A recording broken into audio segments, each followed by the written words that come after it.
नमस्कार दोस्तों, बहुत बहुत स्वागत है आप लोगों का सिंपल एजुकेशन में। दोस्तों, जैसा कि आप जानते हैं कि 30 नवंबर को यानी कि कल बोर्ड की 10वीं क्लास की सीबीएसई का सामाजिक विज्ञान का पेपर है और अपने इस यूट्यूब चैनल के माध्यम से हम उन अपेक्षित सवालों की तैयारी कर रहे हैं जो 30 नवंबर को सामाजिक विज्ञान की परीक्षा में पूछे जा सकते हैं।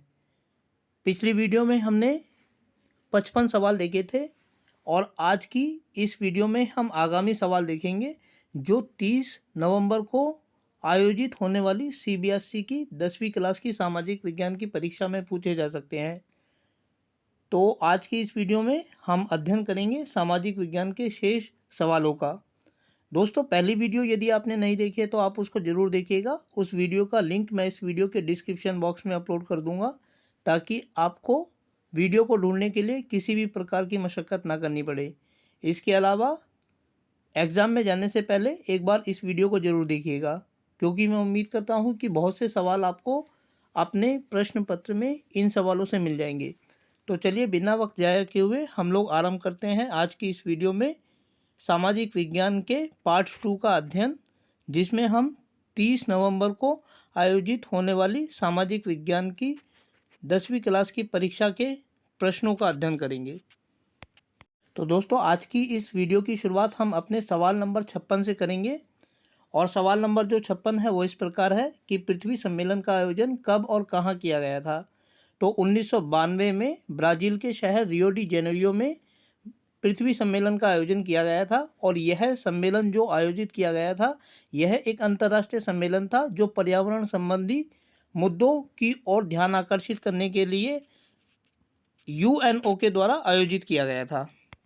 अगला सवाल दोस्तों, जो कि सवाल नंबर 57 है, वो इस प्रकार है, स्माइल इज़ ब्यूटीफुल नामक पुस्तक के लेखक कौन है। तो शूमेकर हैं जो स्माइल इज़ ब्यूटीफुल नामक पुस्तक के लेखक हैं। यह पहली ऐसी पुस्तक थी जिसने 1968 ईस्वी में पर्यावरण संबंधी मुद्दों के ऊपर दुनिया का ध्यान आकर्षित किया था। सवाल नंबर 58, किस रिपोर्ट ने सबसे पहले संसाधनों के संरक्षण की वकालत की तथा संसाधनों के लिए के उपयोग की संकल्पना सतत पोषणीय विकास प्रस्तुत की, जिसके आधार पर हमारा साझा भविष्य यानी आवर कॉमन फ्यूचर नामक पुस्तक लिखी गई।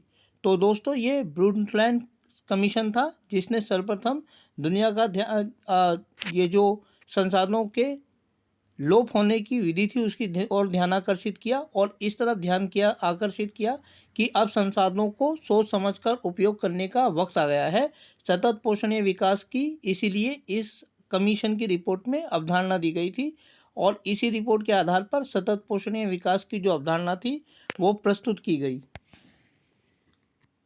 अब दोस्तों, राष्ट्रीय वन नीति यानी नेशनल फॉरेस्ट पॉलिसी 1952 के अनुसार कितना प्रतिशत क्षेत्र वन आच्छादित होना चाहिए। अर्थात हमारे देश में 1952 की जो वन नीति है उसके अनुसार कितना प्रतिशत क्षेत्र पेड़ पौधों जंगलों से कवर होना चाहिए। तो इसका जवाब है 33%। हालांकि ये हर जगह एक समान नहीं है, कहीं ज़्यादा है तो कहीं कम है, लेकिन राष्ट्रीय वन नीति के अनुसार ये 33% होना चाहिए। अगला सवाल, जो सवाल नंबर 60 है, कृषि के दृष्टिकोण से सबसे अच्छी मृदा कौन सी मानी जाती है। तो जलोढ़ मृदा है जो कृषि के दृष्टिकोण से सबसे महत्वपूर्ण मानी जाती है और ये मृदा अक्सर नदियों द्वारा बहाकर लाए गए निक्षेपों से बनाई जाती है। भारत में गंगा, जमुना और सिंधु 3 नदी तंत्र हैं जिनके द्वारा लाई गई मिट्टी से निक्षेपित की गई मिट्टी से पूरा उत्तरी मैदान बना है। तो जलोढ़ मृदा हमारे इस सवाल का जवाब है। अगला सवाल है, किस मृदा में रेत, सिल्ट तथा मृत्तिका के विभिन्न अनुपात पाए जाते हैं। तो वह मृदा जलोढ़ मृदा है। जलोढ़ मृदा में रेत, सिल्ट और सिलिक मृत्तिका के विभिन्न अनुपात पाए जाते हैं जो इसको अत्यधिक उपयोगी और उपजाऊ बनाते हैं।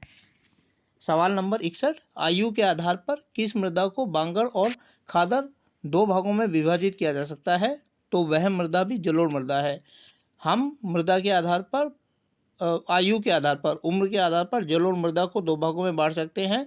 बांगर जो पुराना जलोढ़ मृदा होती है और नए जलोढ़ मृदा को खादर कहा जाता है।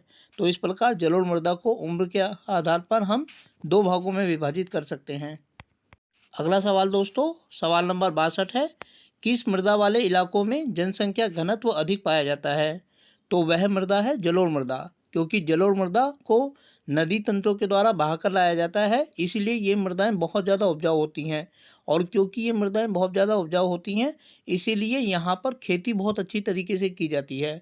और खेती अर्थात रोटी जो है इंसान की सबसे बुनियादी आवश्यकता है, इसीलिए जिन इलाकों में जलोढ़ मृदा पाई जाती है वो अत्यधिक उपजाऊ होते हैं, और अत्यधिक उपजाऊ होने के कारण ही वहाँ जनसंख्या का आवास अधिक होता है, जनसंख्या घनत्व अधिक पाया जाता है।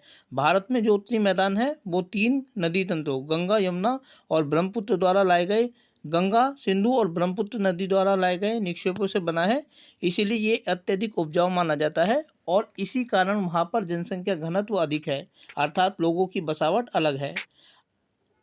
अगला सवाल है, कौन सी मृदा कपास को खेती के लिए सबसे उपयुक्त मानी जाती है? तो काली मृदा है दोस्तों, जो कपास की खेती के लिए सबसे ज़्यादा उपयुक्त मानी जाती है। और इस कपास के लिए उपयोगी होने के कारण ही इस मृदा को काली कपास मृदा कहा जाता है। अगला सवाल है कि काली मृदा में किस पौष्टिक तत्व की अपेक्षाकृत कमी पाई जाती है? तो जो काली मृदा होती है, जिसे हम काली मिट्टी कहते हैं, उसमें कैल्शियम, पोटेशियम, पोटाश आदि पौष्टिक तत्व पाए जाते हैं, लेकिन उसमें अपेक्षाकृत जो कमी पाई जाती है वो फास्फोरस की कमी पाई जाती है। और गीली होने पर ये मिट्टी अक्सर चिपचिपी हो जाती है, इसीलिए ये होता है कि जैसे ही मानसून की पहली बारिश होती है वैसे ही इस मृदा की जो सिंचाई है उसमें खेती आरंभ कर दी जाती है। अगला सवाल, जो कि सवाल नंबर 65 है, वो इस प्रकार है कि मृदा संरक्षण की उचित तकनीक अपनाकर किस मृदा पर कर्नाटक, केरल तथा तमिलनाडु में चाय और कॉफ़ी की खेती की जाती है? तो वह मिट्टी है दोस्तों लेटेराइट मिट्टी। लेटेराइट मिट्टी पर तमिलनाडु और केरल में सिंचाई की उचित तकनीकें अपनाकर चाय और कॉफ़ी की खेती की जाती है। तो आपको ध्यान रखना है, लेटेराइट मिट्टी, चाय और कॉफ़ी, केरल एवं तमिलनाडु, ये 3-4 बातें हैं जो आपको ध्यान में रखनी है अपनी परीक्षा के दौरान। अगला सवाल जो बनता है वो ये है कि तमिलनाडु, आंध्र प्रदेश और केरल की कौन सी मृदा काजू की फसल के उत्पादन के लिए उपयोगी मानी जाती है? तो लाल लेटेराइट मृदा है, जिसमें तमिलनाडु, केरल एवं आंध्र प्रदेश में काजू की फसल का उत्पादन किया जाता है। अगला सवाल, जल तथा वायु द्वारा मृदा के अपक्षय की प्रक्रिया को क्या कहा जाता है? तो इसे मृदा अपरदन कहा जाता है। मृदा जो है वो एक प्राकृतिक संसाधन है, और इसके बनने और नष्ट होने की प्रक्रिया लगातार चलती रहती है, लेकिन कई बार वायु एवं जल द्वारा इसका कटाव अधिक होता है, तो इस प्रक्रिया को मृदा अपरदन कहा जाता है। पानी इसको बहा कर ले जाता है और हवा इसको उड़ा कर ले जाती है, जिसकी वजह से किसी स्थान पर मिट्टी की कमी हो जाती है। मिट्टी की कमी की इसी प्रक्रिया को हम मृदा अपरदन कहते हैं, और वायु एवं जल की वजह से यह मृदा अपरदन होता है। अगला सवाल जो कि दोस्तों सवाल नंबर 68 है, वो खालिस्तान का है। जल एक डैश संसाधन है, नवीकरणीय या अनवीकरणीय? तो जल एक नवीनीकरणीय योग्य संसाधन है। नवीकरणीय योग्य संसाधन का मतलब होता है कि जल एक ऐसा संसाधन है जिसका प्रयोग हम बार बार कर सकते हैं। एक बार करने के बाद यह इस्तेमाल करने के बाद ये समाप्त नहीं होता है, बल्कि पर्याप्त मात्रा में उपलब्ध है, और इतनी मात्रा में उपलब्ध है कि हम अगर इसका बार बार उपयोग करें तो भी यह खत्म नहीं होगा। अगला सवाल इस प्रकार है, यद्यपि जल एक नवीनीकरण योग्य संसाधन है, परंतु फिर भी यह एक डैश संसाधन है। ठीक है, तो इस खालिस्तान को हमें भरना है, और इस खालिस्तान में हम भरेंगे दुर्लभ। तो वाक्य हमारे सामने जो उभर कर आएगा वो ये होगा कि यद्यपि जल एक नवीनीकरण योग्य संसाधन है, परंतु फिर भी यह एक दुर्लभ संसाधन है। इसका मतलब यह है कि यद्यपि दुनिया में पृथ्वी पर पानी की कोई कमी नहीं है। लगभग 71% हमारा जो भूभाग है वो पानी से परिपूर्ण है, परंतु उसके बावजूद भी जो पीने योग्य पानी है वो एक सीमित संसाधन है, क्योंकि लगभग 1% शुद्ध जल ऐसा है जो मानव के उपयोग के लिए उपलब्ध है, और ये 1% जो पानी मानव के उपयोग के लिए उपलब्ध है, जिसे हम शुद्ध जल कहते हैं, वह भी असमान तरीकों से वितरित है। कहीं यह पर्याप्त मात्रा में पाया जाता है, जबकि कहीं यह इसका बहुत अभाव है। तो इसी कारण जल एक उपलब्ध नवीनीकरणीय संसाधन होने के बावजूद भी एक दुर्लभ संसाधन है। अगला सवाल है किस भारतीय राजनेता ने गर्व से बांधों को आधुनिक भारत के मंदिर कहा था? तो पंडित जवाहरलाल नेहरू थे, जिनका मानना था कि बांध जो हैं वो आधुनिक भारत के मंदिर हैं। अगला सवाल, सरदार सरोवर बांध किस नदी पर बनाया गया है? तो दोस्तों सरदार सरोवर बांध जो है वो गुजरात में नर्मदा नदी के ऊपर बनाया गया है, ये आपको ध्यान रखना है। हो सकता है मानचित्र में भी आपसे पूछा जाए कि वह स्थान, उस स्थान को पहचानिए जहां नर्मदा नदी पर सरदार सरोवर बांध बनाया गया है, तो आपको गुजरात को उसमें अंकित करना है और गुजरात भारत के पश्चिमी भाग में स्थित है। अगला सवाल है कि भारत के किस राज्य में वर्षा जल संरक्षण ढांचा सभी इमारतों में बनाना अनिवार्य कर दिया गया है? तो ऐसा राज्य है तमिलनाडु। तमिलनाडु की सरकार ने यह आदेश पारित कर दिया है कि जो भी नई इमारत बनेगी उसमें जल को संग्रहित करने के लिए ढांचा जरूर बनाया जाए, पानी वर्षा के जल को। अगला सवाल है, किस भारतीय राज्य में नदियों तथा वर्षा का जल एकत्रित करने की 200 साल पुरानी बास स्ट्रिप सिंचाई प्रणाली प्रचलित है? तो वह राज्य है मेघालय। मेघालय में बारिश के पानी को इकट्ठा करके उपयोग करने के लिए एक पुरानी प्रणाली प्रचलित है, जिसे बांस ड्रिप सिंचाई प्रणाली कहा जाता है। इसके अंतर्गत बांसों में छेद कर दिए जाते हैं और जो बारिश का पानी होता है वो बांस के अंदर इकट्ठा हो जाता है और आवश्यकता पड़ने पर उस पानी को निकाल लिया जाता है। दोस्तों अब हम बढ़ रहे हैं लोकतांत्रिक राजनीति के अध्यायों की ओर, और जो पहला चैप्टर आपकी एग्जाम में पूछा जाने वाला है इस अध्याय से, पुस्तक से, वह है सत्ता की साझेदारी। और इसका जो सवाल पहला बनता है वो यह है कि बेल्जियम की राजधानी का क्या नाम है? तो बेल्जियम की जो राजधानी है उसका नाम है ब्रुसेल्स। अगला सवाल जो कि हमारी इस वीडियो में बनता है 75वां सवाल, ब्रुसेल्स में भाषा की दृष्टि से अल्पसंख्यक वर्ग कौन सा था? तो फ्रेंच जो है वो ब्रुसेल्स में भाषा की दृष्टि से अल्पसंख्यक वर्ग था। लेकिन मामला उल्टा है। बेल्जियम, पूरे बेल्जियम में अगर हम देखें तो डच लोग बहुसंख्यक हैं, लेकिन सुविधाओं का उनके पास अभाव है। और जबकि हम बाकी उसमें देखें, बहुसंख्यक आबादी के नज़रिए से देखें तो जो बहुसंख्यक आबादी है वो डच लोगों की है और फ्रेंच लोगों की संख्या अल्पसंख्यक है, लेकिन इसके बावजूद भी अधिकांश सुविधाओं के ऊपर फ्रेंच लोगों का आधिपत्य है। अगला सवाल है 76, भाषा की दृष्टि से बेल्जियम में बहुभाषी वर्ग कौन सा है? तो वह वर्ग है डच। अर्थात दो वर्ग हम देख सकते हैं बेल्जियम में, फ्रेंच भाषी और डच भाषी। अगला सवाल, श्रीलंका में कौन सा समुदाय अल्पसंख्यक था? तो श्रीलंका में जो समुदाय था वो तमिल था, जो अल्पसंख्यक हम मान सकते हैं भाषा के आधार पर। अगला सवाल, श्रीलंका में कौन सा समुदाय बहुसंख्यक था? तो सिंगली लोग जो थे वो श्रीलंका में बहुसंख्यक माने जा सकते हैं भाषा के आधार पर। अगला सवाल है, श्रीलंका को स्वतंत्रता कब प्राप्त हुई? तो 1948 में श्रीलंका को आज़ादी प्राप्त हुई। श्रीलंका भी भारत की तरह अंग्रेज़ों का गुलाम था और बहुत सारे लोगों को काम करने के लिए भारत से अंग्रेज़ों के शासनकाल के दौरान श्रीलंका भेजा गया था। बहुत सारे लोग जो भारत के तमिलनाडु से श्रीलंका में चाय और कॉफ़ी की खेती करने के लिए श्रीलंका गए थे, वो वहीं बस गए थे।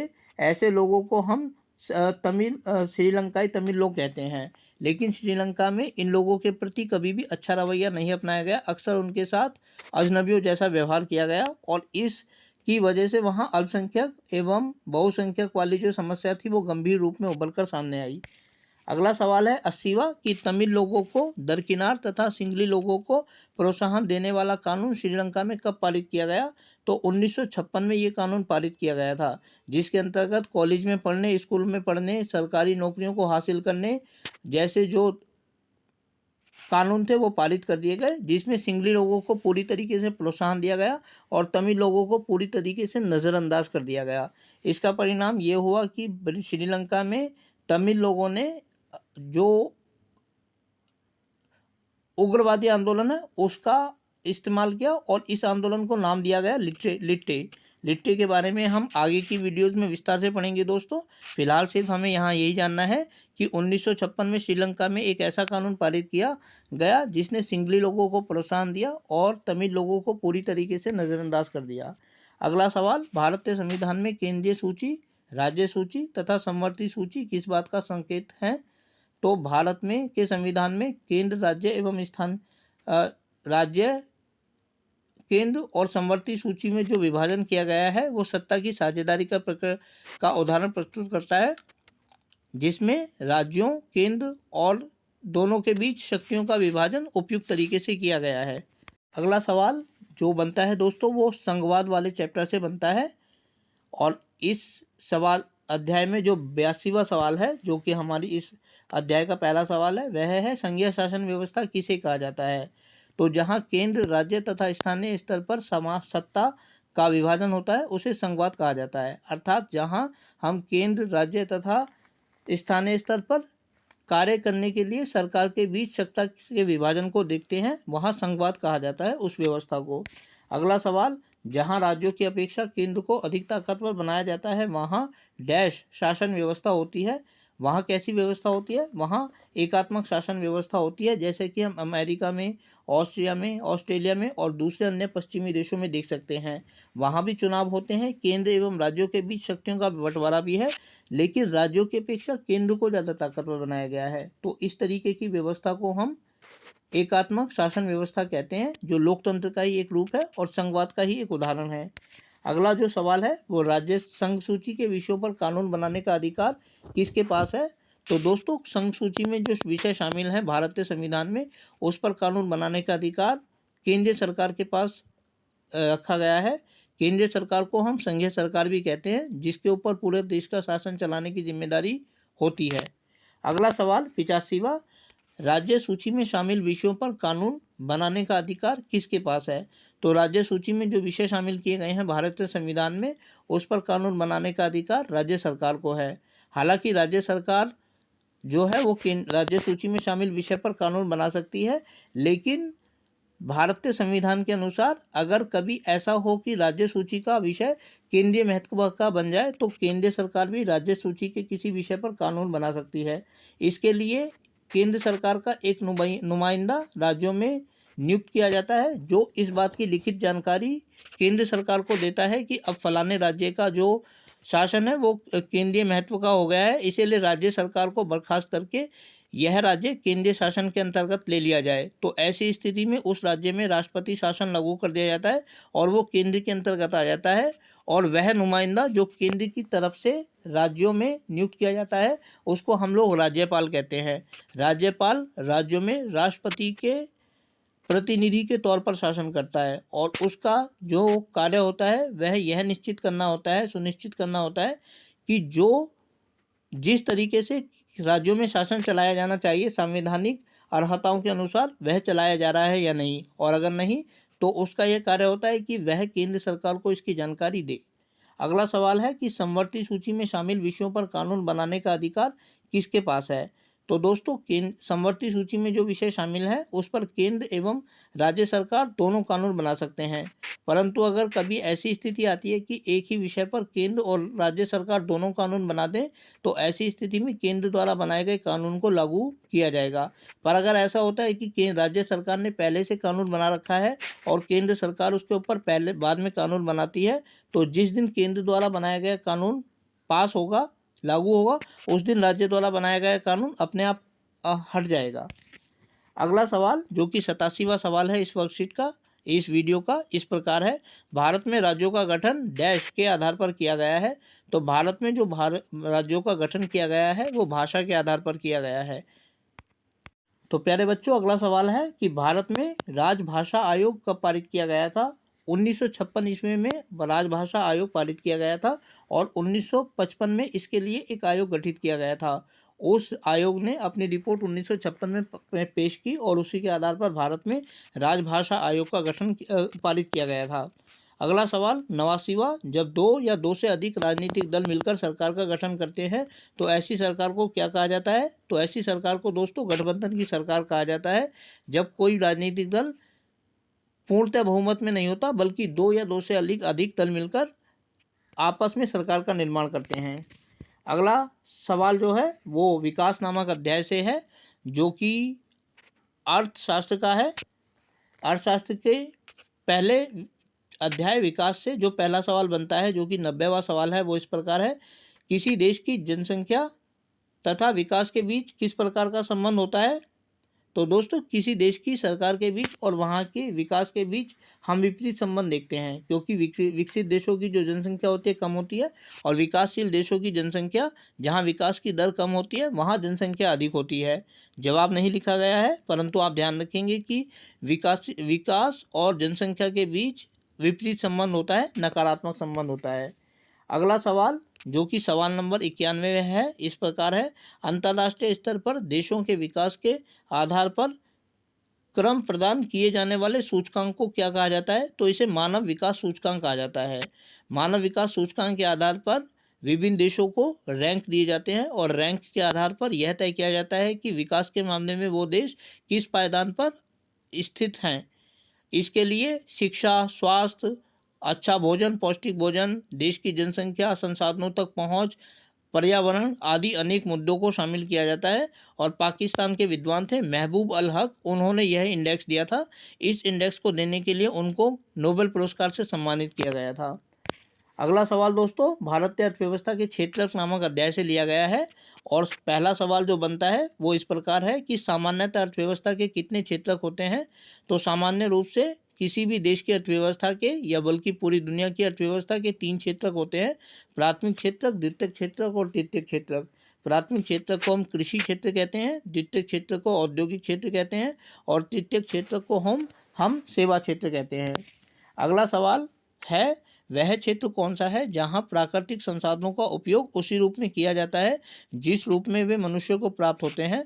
तो वह क्षेत्र है प्राथमिक क्षेत्र, जिसे हम लोग अक्सर कृषि क्षेत्र के रूप में जानते हैं। प्यारे बच्चों, अगला सवाल है 94वां कि रमेश एक ऐसी फैक्ट्री में काम करता है जहां कपास से कमीज बनाने का कार्य किया जाता है। वह अर्थव्यवस्था के किस क्षेत्र में कार्य करता है, ये हमें बताना है। तो ये औद्योगिक क्षेत्र है जिसे हम द्वितीयक क्षेत्र कहते हैं। द्वितीयक क्षेत्र का मतलब होता है वह क्षेत्र जहां कच्चे माल का इस्तेमाल करके किसी औद्योगिक वस्तु का निर्माण किया जाता है या किसी उपयोगी वस्तु का निर्माण किया जाता है। और क्योंकि प्राथमिक क्षेत्र से उपयोगी वस्तुओं को निर्मित करने का यह कार्य उद्योगों में किया जाता है, इसीलिए इस द्वितीयक क्षेत्र को हम आमतौर पर औद्योगिक क्षेत्र कहते हैं। तीसरा सवाल है सुरेश के पास एक ट्रक है और वह शहरी क्षेत्र में स्थापित फैक्ट्रियों से सामान ग्रामीण क्षेत्रों में सप्लाई करता है। बताइए वह अर्थव्यवस्था के किस क्षेत्र में कार्य करता है या कार्यरत है? तो वह तृतीयक क्षेत्र में कार्यरत है, सेवा क्षेत्र में। अगला सवाल, सीमा एक बड़ी कंपनी में काम करती है जहां उसे अच्छा वेतन, सवेतन अवकाश भी मिलता है। बताइए वह किस प्रकार के रोजगार में नियोजित है? तो वह औपचारिक क्षेत्र में नियोजित है। औपचारिक क्षेत्र का मतलब होता है अर्थव्यवस्था का वह क्षेत्र जहां हमारे पास काम की गारंटी होती है, सवेतन अवकाश मिलता है, अच्छा वेतन मिलता है, रिटायरमेंट होने पर सेवानिवृत्ति दी जाती है, पीएफ हमें मिलता है और उसके बाद पेंशन भी मिलती है। बीमार अगर हो जाते हैं तो सरकार की तरफ से या कंपनी की तरफ से हमें बीमारी का इलाज कराने के लिए भी पर्याप्त धन उपलब्ध कराया जाता है। अगला सवाल है रोहिणी एक ऐसी फैक्ट्री में काम करती है जहां उसे आवश्यकता पड़ने पर बुलाया जाता है और उसे केवल उन्हीं कार्य दिवसों का वेतन दिया जाता है, साथ ही उसे किसी भी समय कार्य से हाथ धोना पड़ सकता है। तो बताइए वह अर्थव्यवस्था के किस क्षेत्र में काम करती है? तो वह अनौपचारिक क्षेत्र में कार्यरत है जहां हमें किसी प्रकार की कोई जॉब सिक्योरिटी नहीं मिलती है और किसी भी समय हमें जॉब से हाथ धोना पड़ सकता है। अगला सवाल है वह अवस्था जिसमें लोग काम करते हुए तो दिखाई देते हैं किंतु कुल उत्पादन में उनका कोई योगदान नहीं होता, क्या कहलाती है? तो दोस्तों ऐसी स्थिति को हम छिपी हुई बेरोजगारी या प्रच्छन्न बेरोजगारी कहते हैं। प्रच्छन्न बेरोजगारी या छिपी हुई बेरोजगारी एक ऐसी स्थिति होती है जिसमें हमें लोग काम करते हुए तो दिखाई देते हैं परंतु कुल उत्पादन में वास्तव में उनका कोई योगदान नहीं होता है। ऐसी स्थिति को हम प्रच्छन्न बेरोजगारी या छिपी हुई बेरोजगारी कहते हैं और ये ग्रामीण क्षेत्र की एक महत्वपूर्ण बेरोजगारी है, आमतौर पर ग्रामीण क्षेत्रों में दिखाई देती है। अगला सवाल है शहरी क्षेत्र की प्रमुख बेरोजगारी कौन सी है? तो शिक्षित वर्ग की बेरोजगारी या वाइट कॉलर बेरोजगारी शहरी क्षेत्र की महत्वपूर्ण बेरोजगारी मानी जाती है। अगला सवाल है मनरेगा MNREGA को विस्तृत रूप में लिखें। तो महात्मा गांधी राष्ट्रीय ग्रामीण रोजगार गारंटी अधिनियम मनरेगा का फुल फॉर्म है। इंग्लिश में इसको Mahatma Gandhi rural employment guarantee act कहा जाता है। और अगला सवाल जो कि हमारे इस वीडियो का और आप परीक्षा के लिए आपके अध्ययन का अंतिम सवाल है वो ये है कि मनरेगा को कब कार्यान्वित किया गया था। तो दोस्तों 2006 में इसको मनरेगा को कार्यान्वित किया गया था। हालांकि शुरुआत में इसको नरेगा नाम से लागू किया गया था, लेकिन 2 अक्टूबर 2005 को इसको महात्मा गांधी राष्ट्रीय रोजगार और गारंटी अधिनियम बना दिया गया। तो इस प्रकार जो नरेगा से योजना शुरू हुई थी, जिसके अंतर्गत देश के 200 सबसे पिछड़े जिलों में एक परिवार के किसी एक सदस्य को 100 वर्ष में 100 दिन का सवेतन का अकुशल रोजगार देने की गारंटी दी गई थी, जिसके लिए लोगों को रजिस्टर करना पड़ता था अपने आप को, और अगर सरकार 15 दिन में उनको रोजगार नहीं दे देती थी तो वो बेरोजगारी भत्ते के योग्य माने जाते थे। इस व्यवस्था को 2005 में मनरेगा के नाम से शुरू किया गया था। बच्चों, आज की और कल की 2 वीडियो में हम लोगों ने 101 उन सवालों का अध्ययन किया जिनका सामना आपसे हो सकता है 30 नवंबर को होने वाली आप लोगों की सामाजिक विज्ञान की परीक्षा में। परीक्षा से जाने से पहले एक बार आप इन सारे वीडियोस को, दोनों वीडियोस को ज़रूर देखिएगा और इन प्रश्नों को एक बार ज़रूर पढ़िएगा। मैं उम्मीद करता हूं कि बहुत से सवाल आपको प्रत्यक्ष या अप्रत्यक्ष रूप से अपने प्रश्न पत्र में ज़रूर मिलेंगे इन वीडियोज़ में से। तो आपके अच्छे कार्य की और अच्छे परफॉर्मेंस की उम्मीद करते हुए मैं आप लोगों से विदा लेना चाहूँगा और परीक्षा के लिए आपको बहुत बहुत ढेर सारी शुभकामनाएं देना चाहूँगा। फिलहाल आप लोगों से विदा लेना चाहूँगा और जाते जाते सिर्फ इतना कहना चाहूँगा कि यदि वीडियो अच्छी लगी दोस्तों तो वीडियो को लाइक और चैनल को सब्सक्राइब करना बिल्कुल ना भूलिएगा। तो मिलते हैं बहुत जल्दी नई वीडियो के साथ, तब तक के लिए आपका बहुत बहुत धन्यवाद।